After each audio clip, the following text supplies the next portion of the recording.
Preguntas y respuestas. Saludos. Les traigo bendiciones divinas, mis queridos hijos de Dios. Bendita sea esta hora. Con gusto responderé a todas sus preguntas lo mejor que pueda.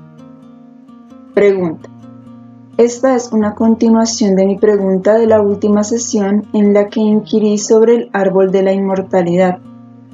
Su respuesta parece aplicarse solo al árbol del conocimiento, ya que el árbol de la inmortalidad debe ocultarse a nuestros ojos, no sea que debilite el instinto de sobrevivencia. Me parece a mí que el árbol de la inmortalidad tiene que ver con el hecho y no con el conocimiento de él. Respuesta. El conocimiento no es lo mismo que la certidumbre o el sentido de la inmortalidad. Todas las religiones enseñan que el alma o el espíritu es inmortal. Sin embargo, el conocimiento que adquieres de afuera no puede darte la certidumbre interna de que la inmortalidad es una realidad. El conocimiento es diferente de la certidumbre o del sentido de la realidad de la inmortalidad, que llega solo después de cierta etapa de desarrollo. El conocimiento se le puede dar a cualquiera, entonces depende del individuo si lo cree o no. Sin embargo, hay algo que no expliqué anteriormente. Mientras vivas en el mundo imperfecto de la irrealidad, de la ilusión, no eres inmortal en otro sentido. No solo en el sentido de tener que soportar la muerte física después de cada vida y renacer y de nuevo transitar por la muerte física, sino también en el sentido de que la tristeza, la infelicidad, la oscuridad, la decepción, el dolor son, cada uno de ellos, una pequeña muerte siempre que los experimentas. Mientras no hayas salido mediante tu propio trabajo de esta oscuridad, que es resultado del error, no puedes estar en la vida eterna, en el sentido más elevado de la palabra. En ese sentido, la inmortalidad ha de entenderse como una felicidad y una alegría continuas. Lo que también significa el árbol de la inmortalidad es el sentido y el conocimiento de que esto existe. Pregunta. En la última conferencia dijo usted en relación con la conciencia elevada que ya no nos asustará la gente mala. Pero, ¿cómo puedo no sentir miedo de los asesinos, los asaltos y todas estas cosas? Esto sigue siendo la realidad. Seguimos sintiendo el efecto de todo esto. Respuesta. Sé que la respuesta a esta pregunta no es fácil de entender para cualquiera que viva con este miedo. Cualquier cosa que se diga se escuchará como meras palabras.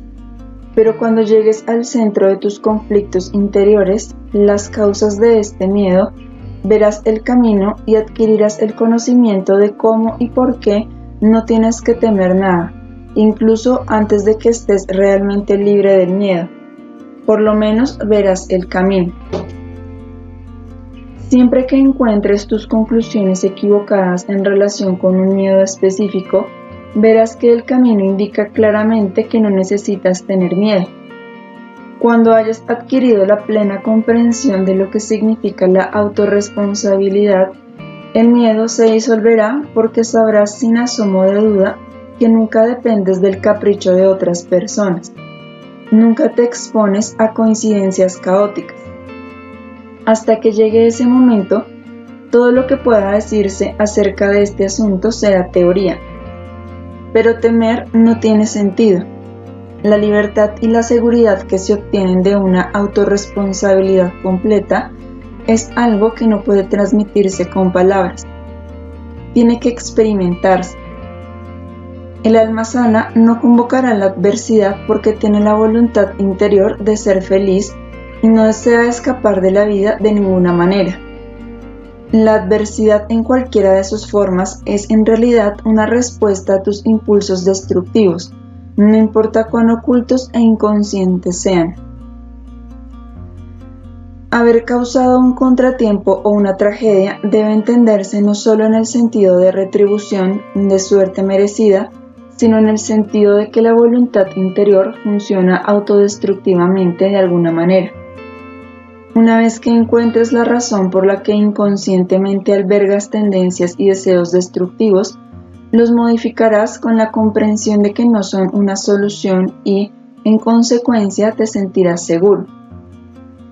Siempre que te sientas inseguro, será a causa de ti mismo, nunca a causa de otros. Esta última es una de las mayores ilusiones de la humanidad.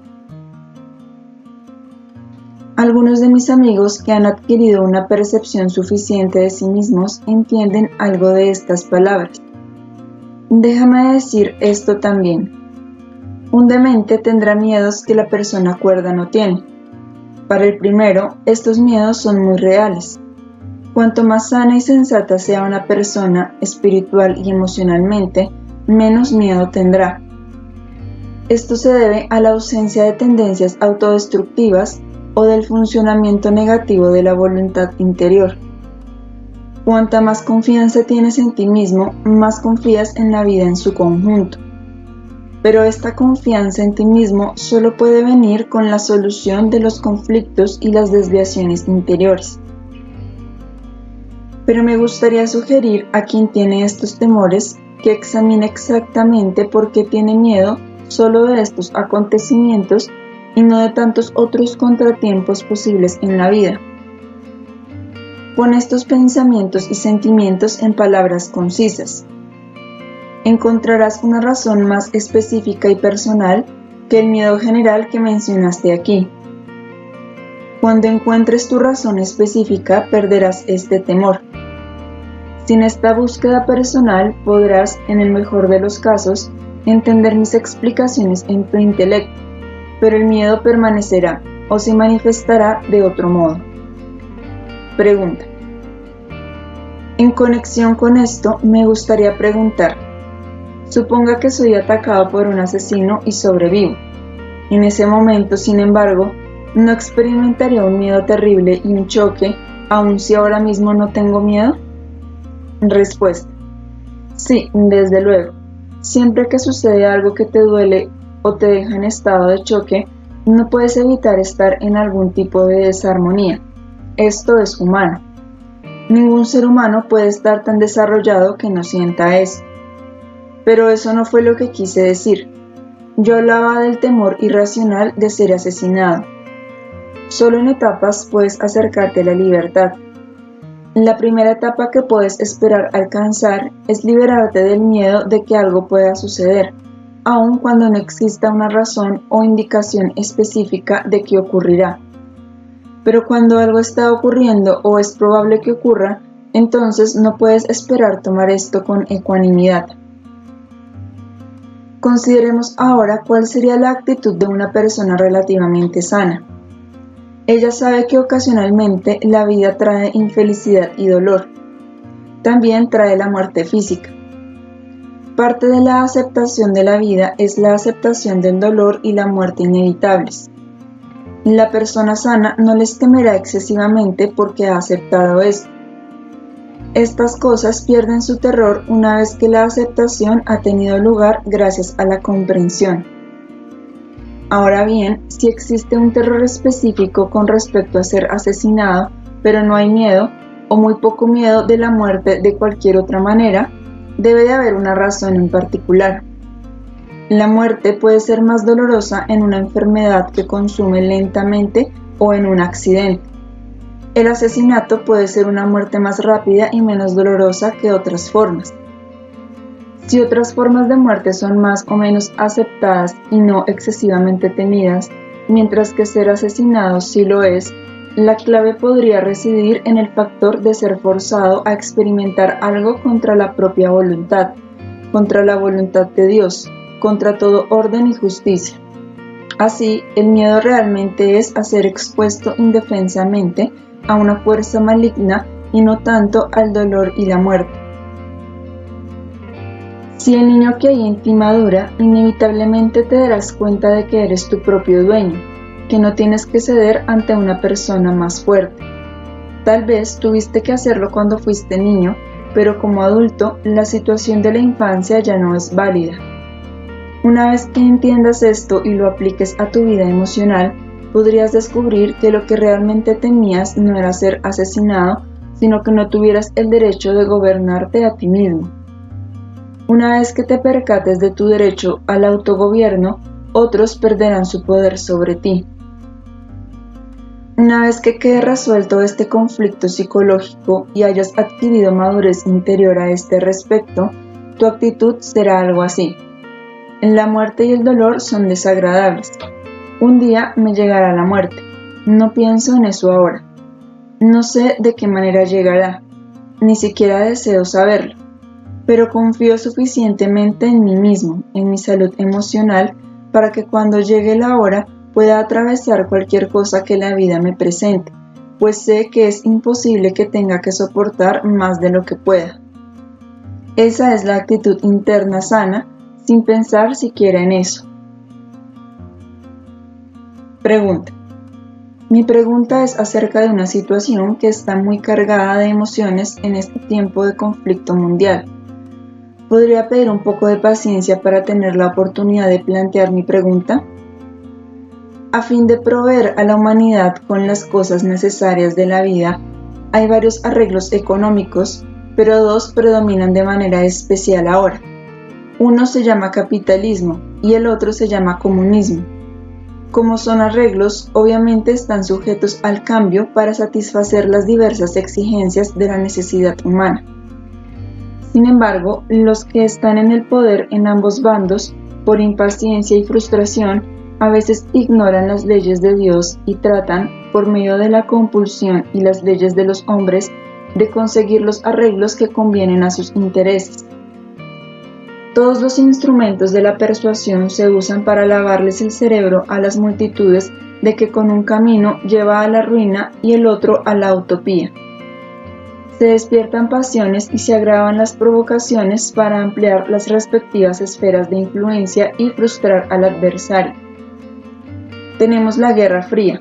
La cortina de hierro no solo separa el mundo geográficamente, sino que la cortina ideológica separa incluso a un prójimo de otro. En el momento actual, cerca de la mitad del mundo está comprometida con el colectivismo y la otra mitad con el individualismo. Recientemente, el Papa convocó a una conferencia ecuménica para unir a todas las iglesias cristianas, para unir a toda la iglesia cristiana. Con esta convocación expresó específicamente su firme oposición al comunismo y pareció hacer del odio a este sistema un requisito de unidad cristiana. Pregunto, antes que nada, si esto es cristiano y si es congruente con las Escrituras, tanto en lo que se refiere a la actitud como en lo que atañe al concepto. La palabra comunismo tiene la misma raíz que otras como comunión y comunidad. Encuentro el comunismo clara y abundantemente expuesto en las Escrituras. Presento algunos versículos que apoyan esto. Hechos 4:32, 34, 35. La congregación de los que creyeron era de un corazón y un alma, y ninguno decía ser suyo lo que poseía, sino que todas las cosas eran de propiedad común. No había, pues, ningún necesitado entre ellos, porque todos los que poseían tierras o casas las vendían, traían el precio de lo vendido y lo depositaban a los pies de los apóstoles, y se distribuía a cada uno según su necesidad. Eclesiastés 5:9. Además, el provecho de la tierra es para todos, el rey mismo está sujeto a los campos. Eclesiastés 5:13. Hay un mal doloroso que he visto debajo del sol, las riquezas guardadas por sus dueños para su mal. Mateo 6:19. No acumulen para sí tesoros en la tierra. Mateo 19:24. Otra vez os digo que es más fácil pasar un camello por el ojo de una aguja que entrar un rico en el reino de los cielos. Mi pregunta es múltiple, pero voy a reducirla a lo siguiente. En el mundo espiritual, ¿cómo ven ustedes este conflicto y qué podemos hacer para resolverlo? Respuesta. Te diré cómo vemos este conflicto. Como ya lo dije hace algún tiempo, el conflicto mundial es una réplica exacta del conflicto individual. Los elementos que constantemente observamos entre dos o varios seres humanos también juegan un papel en los conflictos de las naciones. Como sucede en los conflictos individuales y por ende en los conflictos mundiales, con frecuencia un lado está más flagrantemente equivocado que el otro, y sin embargo los dos están equivocados. Ideológicamente, ninguno de estos dos lados es ideal, pero desde el punto de vista espiritual, lo que llamas comunismo no es lo que enseñan las escrituras, porque las actitudes y leyes espirituales básicas están completamente ausentes en lo que hoy se llama comunismo. En primer lugar, la salvación de la humanidad es vista solo a través de soluciones materiales, y eso nunca puede ser. En segundo lugar, el individuo no cuenta en esta ideología. Se supone que el individuo sirva al Estado, y éste toma la forma de un Dios. El individuo no tiene derecho a la libertad, ni siquiera hacia afuera. Unas cuantas personas en el poder se arrogan la facultad de ser jueces de lo que es bueno y lo que es malo para el individuo, no solo transgrediendo la autoexpresión de la persona, sino también minando el sentido de autorresponsabilidad que, espiritualmente, es el acto más dañino imaginable. Nos preocupa menos la incomodidad del individuo que el efecto incapacitante que esto tiene en el alma. Por lo tanto, la ideología en el llamado mundo libre se acerca más a lo que es sano desde el punto de vista espiritual, pese a las muchas imperfecciones que en esta etapa del desarrollo humano general son inevitables. Estas imperfecciones de cada sistema toman muchas formas y cada una tiene un efecto particularmente fuerte en el otro lado. Es como una pelea entre dos seres humanos. Si A tiene más razón que B, la mayor parte de los defectos y debilidades de A tendrán un efecto específico en B y éste enfocará toda su atención en estos defectos y al mismo tiempo pasará por alto las buenas cualidades y características en las que A tiene razón. A final de cuentas, la salvación reside solo en el autodesarrollo. Si más y más personas emprendieran este camino, ello tendría una tremenda e inimaginable influencia en la humanidad en su conjunto. Si los líderes mundiales estuvieran en un camino como este, seguramente vivirías en un mundo muy diferente, aunque no habría garantía de que cesaran los conflictos. Seguiría habiendo conflictos, no se vence la ceguera tan rápidamente, pero los conflictos tendrían más oportunidad de resolverse pacífica y constructivamente por los dos lados.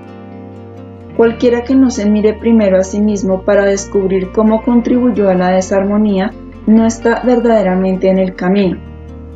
Desde luego, si está en el camino y observa lo esencial y la esencia de él, no puede ocurrir una gran tragedia, por lo menos no a la persona que está observando esta regla básica.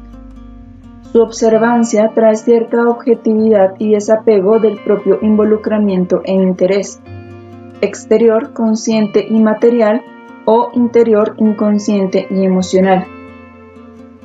La paz y la armonía mundiales solo podrán surgir cuando más y más personas sigan este camino de autoconocimiento, de comprensión de sus motivos y sentimientos más íntimos, especialmente las personas responsables.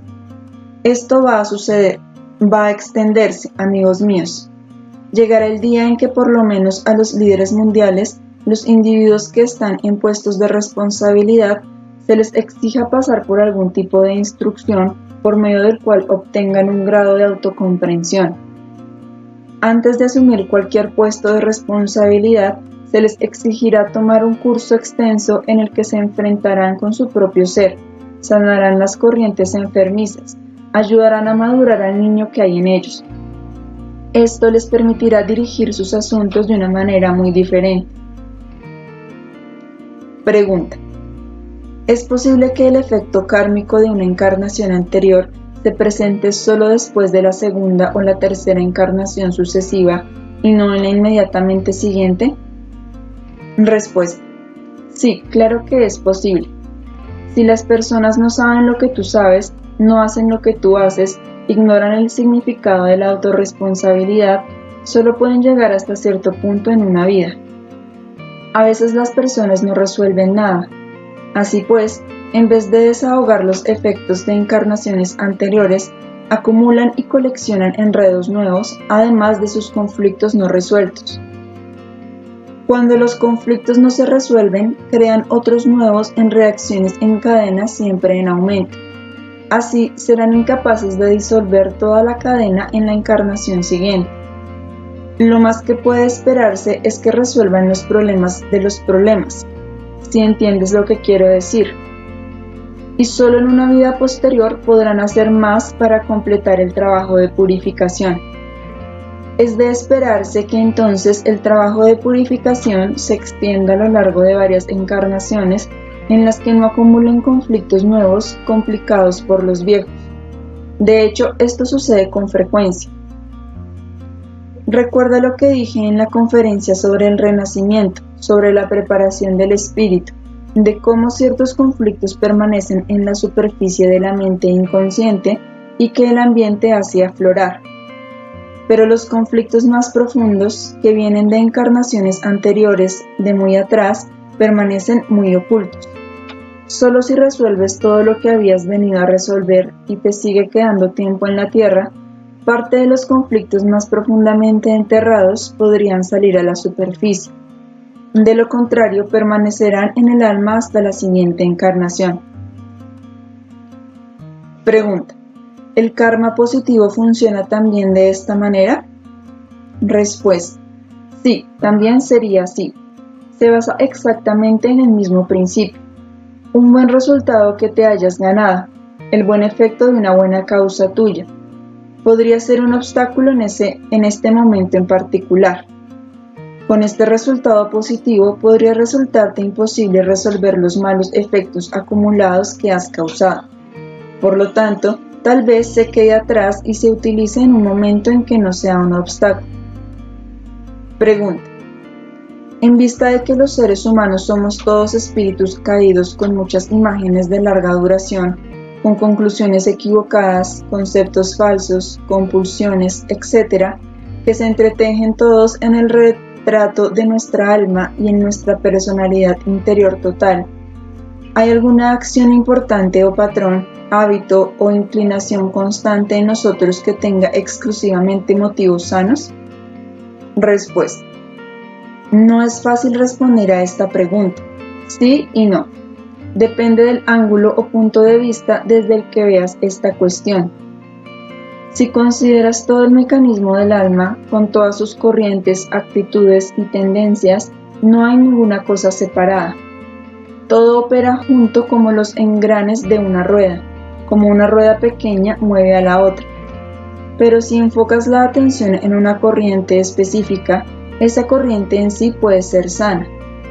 Puede ser completamente luminosa, sin oscuridad, sin sombra, así que encuentras una buena cualidad que se manifiesta de una manera perfectamente sana. La corriente y la manifestación son impolutas, sin diluir, inmaculadas. Pero esa misma buena cualidad, en un área diferente de tu vida emocional, puede afectar a una corriente malsana y contribuir a una distorsión, de manera que ésta se fortalece debido a la buena cualidad. En un caso así, la buena cualidad no solo fortalece una mala, sino que se vuelve una distorsión en sí. Si enfocamos la atención en áreas particulares de tu ser, encontraremos muchas de estas luces, pues así es como vemos lo impoluto. Pero en conjunto todo está interconectado. Pregunta: quiero preguntar sobre el hipnotismo. Ha habido muchos comentarios en la prensa últimamente acerca de los posibles efectos adversos que sufren los sujetos hipnotizados. ¿Nos puede hablar un poco de eso? Respuesta: naturalmente puede tener efectos adversos. Lo mismo se aplica a cualquier otra cosa. El hipnotismo no es bueno o malo per se. Depende de cómo se use. Muchas consideraciones desempeñan un papel para determinar si es o no dañino. Por ejemplo, si los motivos no reconocidos, egoístas o vanos juegan un papel, el efecto puede ser malo. De hecho, los motivos exteriores egoístas, plenamente reconocidos por el hipnotista, pueden ser menos dañinos que los no reconocidos, Por lo tanto, una persona que practique el hipnotismo a fin de explotar a otros puede a veces causar menos daño que la persona que está consciente de los mejores motivos, pero desconoce ciertas inseguridades, lo que hace que un temperamento específico alivie esta inseguridad adquiriendo poder sobre otros. Esto no solo se aplica a los campos de la psique, es igual de importante con cualquier tipo de maestro o persona que tenga influencia sobre otros. Y sin embargo, no puede haber daño para otro individuo cuya voluntad interior no lo convoque debido a sus tendencias autodestructivas. La autodestructividad siempre sabrá cómo encontrar la destructividad.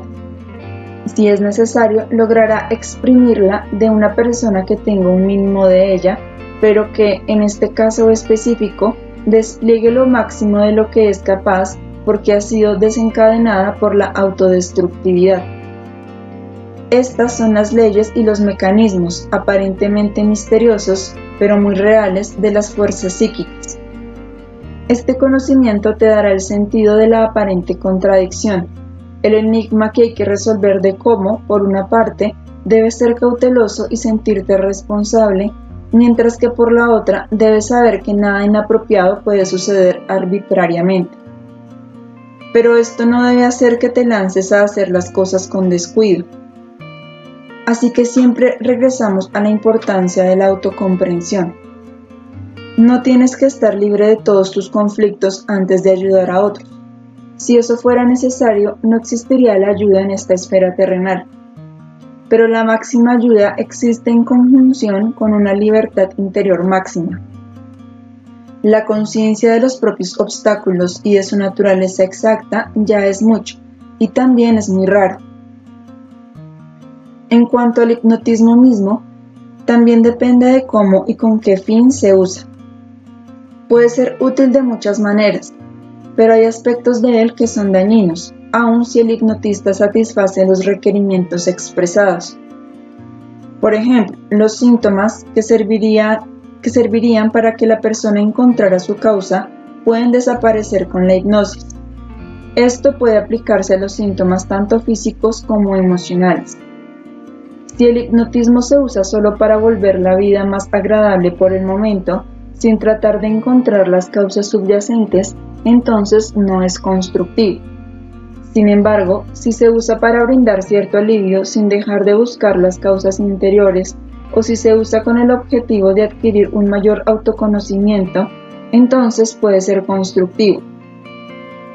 Todo esto exige comprensión y discriminación, juicio, y desde luego un grado máximo de madurez y libertad con respecto a los propios conflictos. Pregunta. También quisiera preguntar sobre los efectos de la sugestión post-hipnótica. ¿Es algo que perdura? Respuesta. No perdura. No si no se renueva constantemente. Lo que no es parte de la naturaleza de la persona no puede perdurar. No lo olvides, no es nada más que sugestión. Una sugestión que se obedece sin ser parte de la personalidad no puede tener un efecto duradero. Hay muchas otras maneras, métodos, sistemas que operan mediante el poder de la sugestión. Muchos movimientos metafísicos hacen precisamente eso.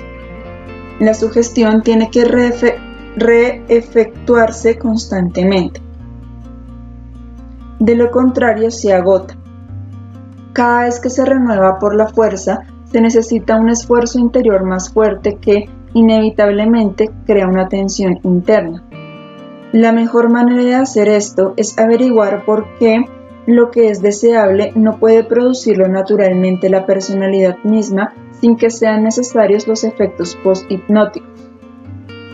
Si esto puede responderse y explorarse hasta el fondo, de manera que ocurra una comprensión más profunda, nada se interpondrá en el camino de producir el estado más feliz o más deseable que, de otro modo, es producido por la sugestión. Pero aquí también hay excepciones, naturalmente. Hay casos en que la sugestión post-hipnótica puede ser constructiva y fructífera. Pregunta. ¿Qué determina la susceptibilidad del sujeto a la hipnosis? Respuesta. El poder de soltar. el poder de renunciar al ser con todas sus defensas. Un mal sujeto se aferra en todo momento a los cuerpos sutiles, generalmente por un temor desconocido. No obstante, si una persona es mal sujeto solo en ciertos momentos, las razones pueden ser diversas. Una podría ser la falta de confianza en el hipnotista, aunque esto puede ser enteramente inconsciente. O podría ser que un problema no resuelto, una desviación inconsciente del hipnotista, afecte específicamente a una persona debido a una correspondencia. Así pues, ser un mal sujeto podría en ocasiones ser un mecanismo de defensa sano e inconsciente. En el caso de una persona que siempre es un mal sujeto, ello indica un gran aferramiento, un miedo y una desconfianza generales de la vida en su conjunto que se manifiesta de esta manera. Puede no ser importante ser un buen sujeto, pero esto puede ser solo un síntoma entre muchos otros. Por favor, no sobresimplifiquen al creer que todos los que son buenos sujetos están libres de este aferramiento al ser o que no tienen miedo ni desconfianza de la vida. Los miedos pueden manifestarse en otros sentidos. Una persona que es sujeto demasiado bueno puede poseer corrientes malsanas. Su facilidad para ser hipnotizado puede ser indicación de algún desequilibrio. Puede haber una fuerte inclinación inconsciente a perder el poder sobre el ser porque la mente consciente se aferra demasiado fuertemente. Esto puede afectar el sentido intuitivo de la discriminación. Una persona sana cooperaría en algunos casos y en otros no. Pregunta. Tal como lo explica usted, parece que fuera deseable ser sujeto de hipnosis. Respuesta. No digo eso, ni digo que sea incluso necesario. Solo he dicho que en muchos casos no es deseable, pero la incapacidad total de ser hipnotizado es síntoma de una condición que debe ser examinada. La misma condición puede producir otros síntomas también.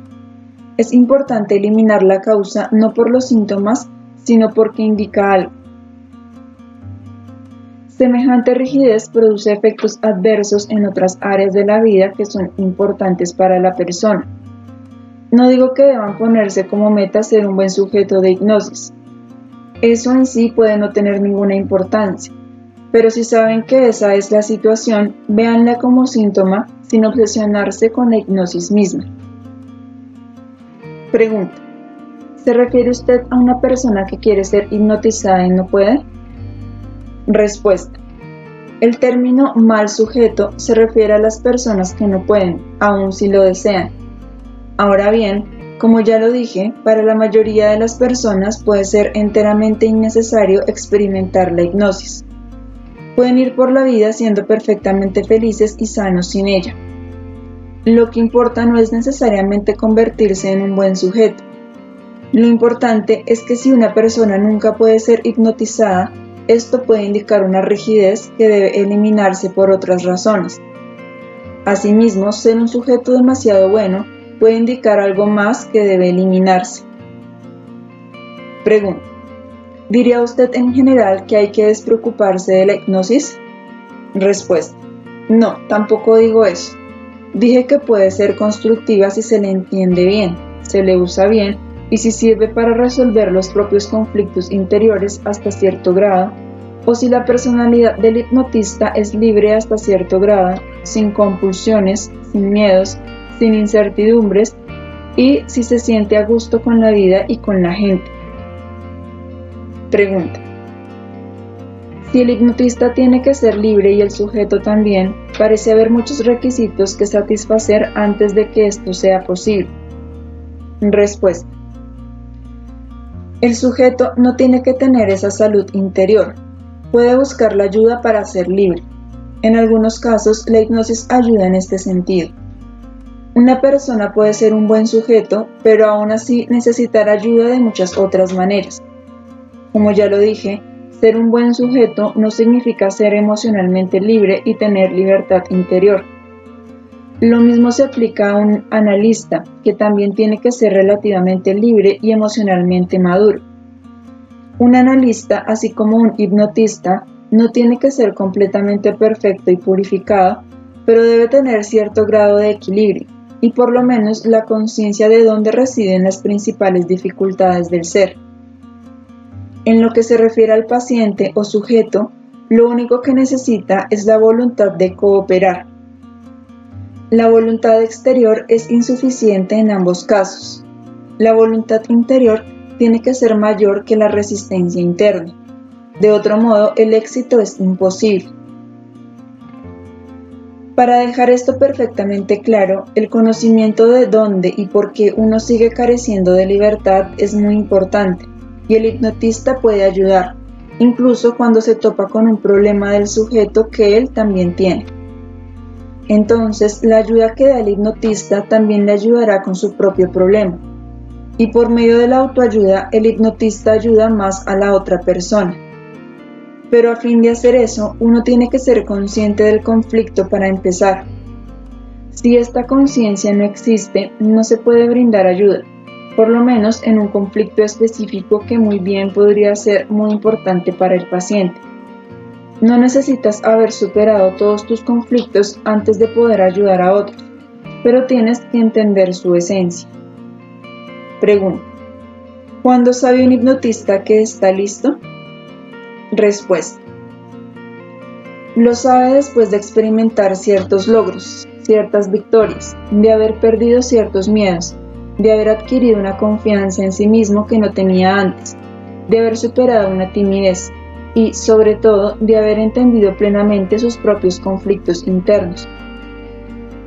Cuando puede encontrar un común denominador de todos sus diversos síntomas y problemas, no mediante un laborioso proceso de pensamiento, sino porque todas las piezas están cayendo en su lugar como resultado del trabajo terminado, entonces sabe que está listo. Pregunta: en cierta ocasión usted dijo que el conocimiento espiritual, una vez adquirido en cualquier vida, jamás se pierde. ¿Cómo explica entonces la respuesta que dio hace un rato de que parte del karma bueno puede posponerse? Respuesta: no es lo mismo. Lo que dije antes se refiere a los buenos resultados, a cierto disfrute, a condiciones que uno se ha ganado, por decirlo así. Esto podría ser un obstáculo para el desarrollo, pero el conocimiento interno permanece, ese no se borra. Eso jamás sería un obstáculo. Una vez que lo adquieres gracias a tus esfuerzos, se queda contigo en todo momento. Te ayudará a eliminar la ignorancia y la ceguera. El conocimiento que has obtenido siempre será tuyo, independientemente de las circunstancias de tu vida. Los bendigo a todos, queridos míos, con nuestra fuerza y amor, con nuestra calidez. Les pido que abran sus corazones y traten de sentir la fuerza que está aquí, en esta habitación. Que aligere su camino y alivie su carga. Que les dé la fuerza para mirarse, para entender más y más sus conflictos y errores internos que los agobian tan innecesariamente. Ni siquiera se imaginan cuánto. Sabrían lo inútil que es llevar esta carga si tan solo se miraran por dentro, en vez de siempre tratar de encontrar las soluciones afuera.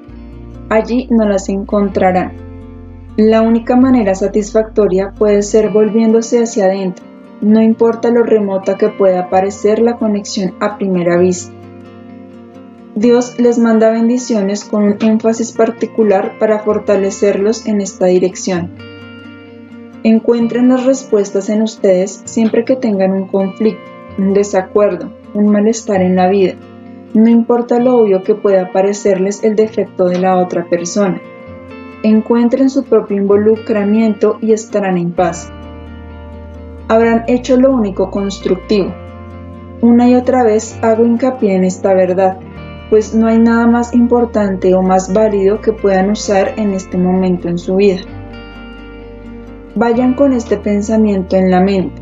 Traten de usar su voluntad interior con este fin, queridos míos. La próxima vez hablaré de un tema un tanto difícil por su contenido y su enfoque, pero que será muy importante para todos ustedes. Queden en paz, queden